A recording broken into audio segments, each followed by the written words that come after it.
पूर्व जन्म की कहानी। एक बार बुद्ध एक गांव में ठहरे हुए थे।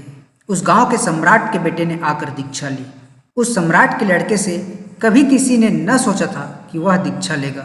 लंपट था, निरा लंपट था। बुद्ध के भिक्षु भी चकित हो गए। बुद्ध के भिक्षु ने कहा, इस निरा लंपट ने दीक्षा ले ली। इस आदमी से कोई आशा नहीं करता था। यह हत्या कर सकता है, मान सकते हैं। यह डाका डाल सकता है, मान सकते हैं। यह किसी की स्त्री को उठाकर ले जा सकता है, वह भी मान सकते हैं। यह संन्यास लेगा, यह कोई सपना नहीं देख सकता था। इसने ऐसा क्यों किया? बुद्ध से लोगों पूछने लगे।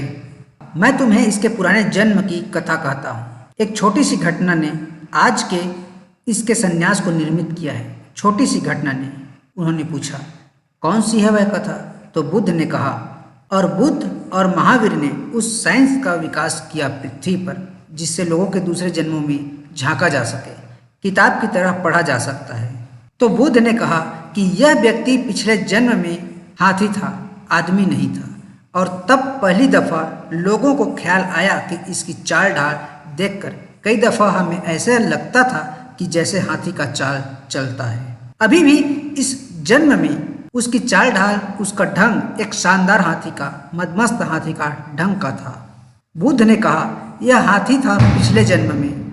बुद्ध ने कहा, यह हाथी था पिछले जन्म में, और जिस जंगल में रहता था, हाथियों का राजा था। तो जंगल में आग लगी। गर्मी के दिन थे, भयंकर आग लगी। आधी रात को सारे जंगल के पशु पक्षी भागने लगे। यह भी भागा। यह एक वृक्ष के नीचे विश्राम करने को, एक क्षण को रुका। भागने के लिए एक पैर ऊपर उठाया। तभी एक छोटा सा खरगोश वृक्ष के पीछे से निकला और इसके पैर के नीचे की जमीन पर आकर बैठ गया। एक ही पैर ऊपर उठा। हाथी ने नीचे देखा और उसे लगा कि अगर मैं पैर नीचे रखूं तो यह खरगोश मर जाएगा। यह हाथी खड़ा खड़ा आग में जलकर मर गया। बस उस जीवन में इसने इतना सा ही एक महत्वपूर्ण काम किया था। उसका फल आज इसका संन्यास है। रात वह राजकुमार सोया जहाँ 50,000 भिक्षु सोए हों। वहाँ अड़चन और कठिनाई स्वाभाविक है।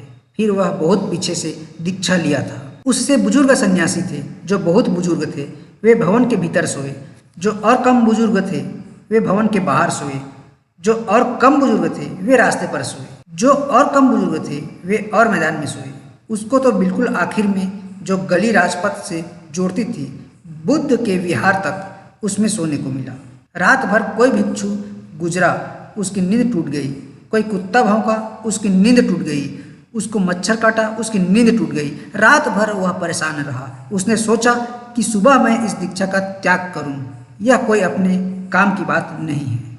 सुबह वह बुद्ध के पास जाकर हाथ जोड़कर खड़ा हुआ। बुद्ध ने कहा, मालूम है मुझे कि तुम किस लिए आए हो?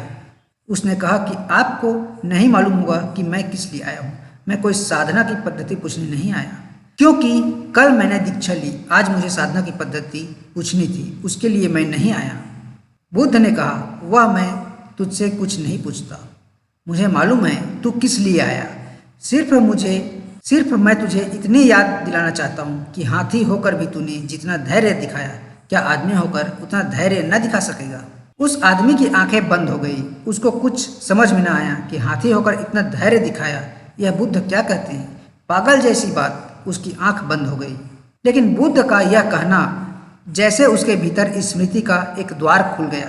आंख उसकी बंद हो गई। उसने देखा कि वह एक हाथी है। एक घने जंगल में आग लगी है।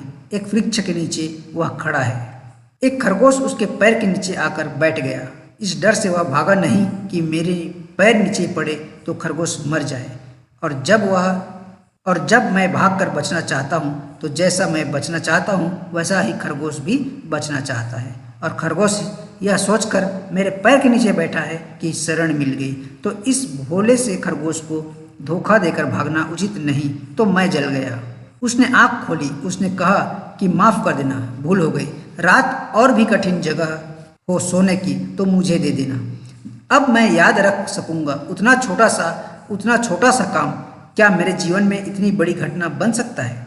सब छोटे बीज बड़े वृक्ष हो जाते हैं। चाहे बुरे बीज हों, चाहे भले बीज हों, सब वृक्ष हो जाते हैं, सब बड़े वृक्ष हो जाते हैं। हमें चूंकि कोई पता नहीं होता कि जीवन किस प्रक्रिया से चलता है, इसलिए कठिनाई होती है। हमें कोई पता नहीं होता कि किस प्रक्रिया से चलता है। यह बीज पिछले जन्मों का है। यह कहीं पड़ा रहता है, चुपचाप प्रतीक्षा करता है। जैसे बीज गिर जाता है, फिर वर्षा की प्रतीक्षा करता है। महीने बीत जाते हैं, धूल में, ध्वांस में उड़ते हैं, हवाओं की ठोकरें खाते। फिर वर्षा की प्रतीक्षा चलती है।